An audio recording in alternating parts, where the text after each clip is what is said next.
علیکم ورحمۃ اللہ وبرکاتہ۔ شیخ ڈاکٹر وسیع اللہ عباس حافظہ اللہ کے ساتھ سوال جواب کا سلسلہ جاری ہے۔ تو اس میں سوال یہ ہے کہ اگر کوئی عورت خلا لے لے تو اگر وہ دوبارہ اپنے خاوند سے ملنا چاہے تو وہ کیا کرے؟ شیخ صاحب، خلا، اگر کوئی عورت خلا لے لے دوبارہ اپنے خاوند کے پاس آنا چاہے تو اس کو کیا کرنا ہے؟ تو اولاً خلع کا لفظ شاید عام لوگ نہ سمجھیں۔ خلع کا معنی یہ ہے کہ شوہر اور بیوی کے درمیان وہ جدائی جس میں بیوی شوہر کو پسند نہ کرتی ہو۔ ایک تو ہے کہ شوہر بیوی کو نہ پسند کرے تو اس کو طلاق کا حق ہے، اور اگر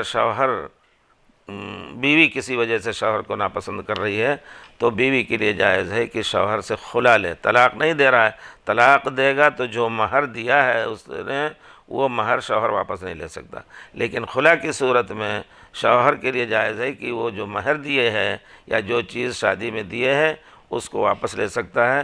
بعض علماء کے نزدیک کہ جتنا چاہے واپس لے لے۔ بعض علماء نے کہا ہے کہ اگر 10,000 دیا ہے تو 1,00,000 مانگ سکتا ہے۔ بہرحال صحیح مسئلہ میری تحقیق میں یہ ہے، اکثر صحابہ کے اقوال میں، کہ جو مہر دی ہے وہی واپس لے کر کے پھر عورت کو جدا کر دے۔ وہ جدائی طلاق نہیں ہوا، یہ بھی ذہن میں رکھیں۔ خلا طلاق نہیں ہوا، اگر طلاق ہوتا تو اس پر عدت اور لمبی 3 مہینے کی عدت گزارنی ضروری ہوتی۔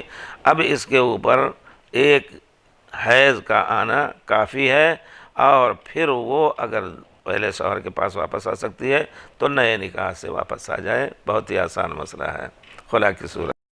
اللہ کے دین کی دعوت اور لوگوں تک پہنچانے کے لیے اس ویڈیو کو ضرور لائک، شیئر، کمنٹ اور سبسکرائب کریں۔